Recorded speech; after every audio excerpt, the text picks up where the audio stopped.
विद्यार्थी मित्रांनो, सह्याद्री ट्युटोरियल्स मध्ये तुमचं स्वागत आहे. आज तुम्हाला मॅट्रिक्स या टॉपिकची टेस्ट द्यायची आहे. ओके.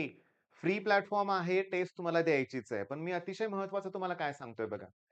यश आराध्य, केबी वर्ल्ड, कार्तिक दादा, आरजी सर, ओके. त्याच्यानंतर मी तुम्हाला सांगतो समीर शेख, त्याच्यानंतर संदीप मिलाके. ही नावं लक्षात ठेवा बरं का. तुम्हाला सीईटी होईपर्यंत, सीईटी झाल्यानंतर सुद्धा या सगळ्या चॅनलची गरज लागणारच आहे. ओके. मग हे सगळे तुम्हाला टेस्ट प्रोव्हाईड करतायत. पेड मॉक टेस्ट असेल किंवा फ्री मॉक टेस्ट असेल. पण मॉक टेस्ट जेवढ्या देता येतील तेवढ्या द्यायच्या आहेत. ओके. माझ्या ऑफलाईन क्लासमध्ये आज सगळी मुलं यशनं जी टेस्ट प्रोव्हाईड केली ती देणार आहेत. ऑलमोस्ट सगळ्यांनी समीर शेखच्या ज्या टेस्ट आहेत त्या परचेस केलेल्या आहेत.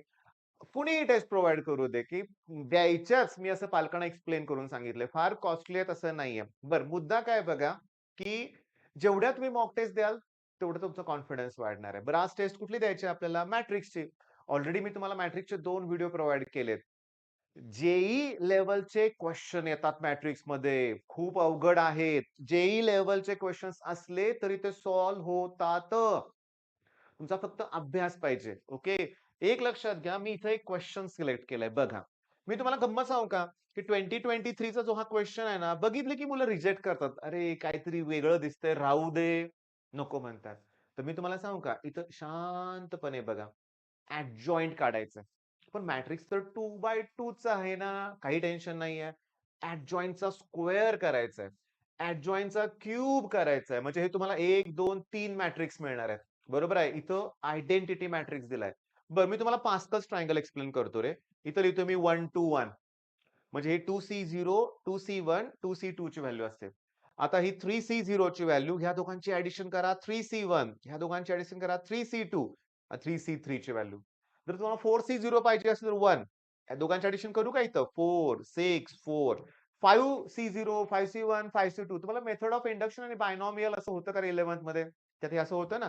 1, 5, इथं 10, 10, 5, 1. पास्कल्स ट्रायंगल म्हणतात. मग ह्याची व्हॅल्यू 3C1 ची व्हॅल्यू 3 आहे. 3C2 ची व्हॅल्यू 3 आहे. 3C3 ची व्हॅल्यू 1 आहे. पण ऍडजॉइंट कसा काढतात? तुम्हाला माहितीये की 2x2 डायगोनल एलिमेंट चेंज करा, याचं साइन चेंज करा. माहिती आहे ना तुम्हाला हे पण डायगोनल एलिमेंट तर 2 2च आहेत ना. अरे वाह! मग -1 चं +1 होईल. ओके. मग तुम्हाला काय मिळेल? ऍडजॉइंट. त्या ऍडजॉइंट तुम्ही काढला, त्याला परत ऍडजॉइंट न मल्टिप्लाय करा, स्क्वेअर मिळेल. पण हे सगळं सॉल्व्ह केलंय तुम्ही. आय म्हणजे 1001 मिळेल. इथं जी व्हॅल्यू आहे ती 3, त्या -3 न आतल्या चौघांना मल्टिप्लाय करा, +3 न मल्टिप्लाय करा, 1 -1 न मल्टिप्लाय करा, सगळ्यांची ऍडिशन करा. तुम्हाला बी हा एक मॅट्रिक्स मिळेल. पण त्याच्यात जेवढे 4 एलिमेंट आहेत ना, त्या सगळ्यांची ऍडिशन करा. चला ट्राय करा. मी तुम्हाला एक मंत्र सांगू का? सगळं सॉल्व्ह होतंय, प्रयत्न करायचा आहे. बघायचं ना. मला सांगा ना, ऍडजॉइंट येतोय ना सगळ्यांना काढायला. मग फक्त आपण काय होतोय, तुम्ही काय, मी घाबरलो होतो या प्रॉब्लेमला, किचकट आहे म्हणून. नाही, ट्राय करा बरं का. बरं, आता एक विजया देशमुख नावाचा आपला एक सबस्क्रायबर आहेत बरं का. त्यांनी कॉमेंट केलं होतं, की हा नाही सॉल्व्ह झाला, प्लीज परत एक्सप्लेन करा. तर मी तुम्हाला सांगू का, एक काम करूया. ए स्क्वेअर फाइंड आउट करूया आपण पहिल्यांदा. कॉस अल्फा, ह्याचं कारण आहे सॉल्व्ह करून देण्याचं. कारण ऑफलाईन मध्ये पण जास्तीत जास्त मुलांनी मला हा डाऊट परत विचारला होता.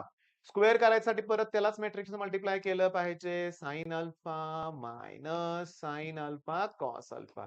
आता मॅट्रिक्सचं प्रोडक्शन, सॉरी मल्टिप्लिकेशन, प्रोडक्शन चुकून शब्द घेतला. पहिला रो, पहिला कॉलम, कॉस स्क्वेअर प्लस नाही, cos square minus sine square, cos 2 alpha. Cos sine बघा, मग पहिला रो आणि दुसरा कॉलम, मग कॉस साइन, साइन कॉस म्हणजे 2 साइन अल्फा कॉस अल्फा, म्हणजे तुम्हाला तो इथं साइन 2 अल्फाचा व्हॅल्यू मिळतोय. हे मायनस, ह्याचा प्रोडक्ट मायनस, म्हणजे इथं मायनस साइन 2 अल्फा मिळतोय. Minus sine square plus cos square म्हणजे cos square minus sine square, हा कॉस 2 अल्फाचा फॉर्म्युला मिळतोय. हा झाला तुमचा ए स्क्वेअर अल्फा बरं का बाळांनो, ए स्क्वेअर अल्फा. ठीक आहे. आता त्याचा ना डिटर्मिनंट काढायचा आहे मला ए स्क्वेअर अल्फाचा. ओके, मग काय येणार सांगा बघू? Cos square plus sign square. Plus कसं, हे चिन्ह बदलताना पुन्हा म्हणजे 1 येतोय. ओके, मग त्याचा इन्व्हर्स काढणं फारसं अवघड नाहीये. ए स्क्वेअर अल्फाचा इन्व्हर्स डिटर्मिनंट डिवाइड करायला लागतं, पण तो 1च आहे. डायगोनल एलिमेंट इंटरचेंज करायला लागतात, पण तेच आहेत. Cos 2 alpha, cos 2 alpha. याचा साइन चेंज करा. इथं येणार आहे साइन 2 अल्फा आणि इथं येणार आहे मायनस साइन टू अल्फा. इथपर्यंत सगळ्यांनी सोडवलंय. त्याच्या पुढं प्रॉब्लेम काय? ऑप्शन्स मॅच होत नाहीयेत. तर सांगू का बाळांनो? हे 2 ऑप्शन तर कॅन्सल करा. ओके. या दोघांमध्ये बघा कारण 2 अल्फा आले ना तिथं. पण हा पण कॅन्सल कारण हा बरोबर येणार आहे. का? जेव्हा मी इथं मायनस साइन पुट करेन, पण कॉस मायनस थिटाची व्हॅल्यू कॉस थिटाच असते. त्यामुळे ते कॉस 2 अल्फा येणार. पण साइन मायनस थिटाची व्हॅल्यू मायनस साइन थिटा असते. त्यामुळे हे प्लस साइन 2 होणार. या प्लसचं मायनस होणार आणि हे कॉस 2 अल्फा तसंच राहणार.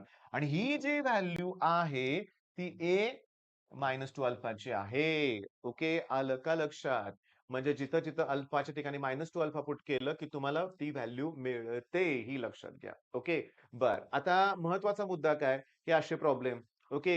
हे सगळे जे किचकट प्रॉब्लेम आहेत ना, फारसे किचकट नाहीयेत बरं का बाळांनो. तुम्हाला सांगतो असं इक्वेशन दिलंय समजा a क्यूब, 3a स्क्वेअर पुन्हा 3i वगैरे असं काहीतरी देतात बरं का. ओके. इक्वल टू समथिंग आणि a इन्व्हर्स काढायला लावतात. मॅट्रिक्स A दिलेला असतो. तुम्ही प्रत्येकाला मग A इन्व्हर्सनं मल्टिप्लाय करायचं. ओके. मग A इंटू A इन्व्हर्स ते I मिळते तुम्हाला आणि ईझी. सांगू का आज तुम्हाला टेस्ट द्यायची आहे. प्रयत्न करा, प्रयत्न करा. ओके. आणि मी तुम्हाला सांगतो, की या व्हिडिओच्या डिस्क्रिप्शनमध्ये पण मी टेस्ट विथ सोल्युशन दोघेही तुम्हाला प्रोव्हाईड करतो. मी तुम्हाला टेस्ट प्रोव्हाईड केलेली आहे. यशनं तुम्हाला प्रोव्हाईड केलेली आहे. तुमच्याकडे मग समीर शेख सगळ्यांच्या टेस्ट असतील. तर प्रत्येक टॉपिकच्या 3-3, 4-4 टेस्ट होतील. छोटे-छोटे टेस्ट आहेत आपल्या ह्या 20-25 प्रश्नाच्या. नक्की द्या. All the best.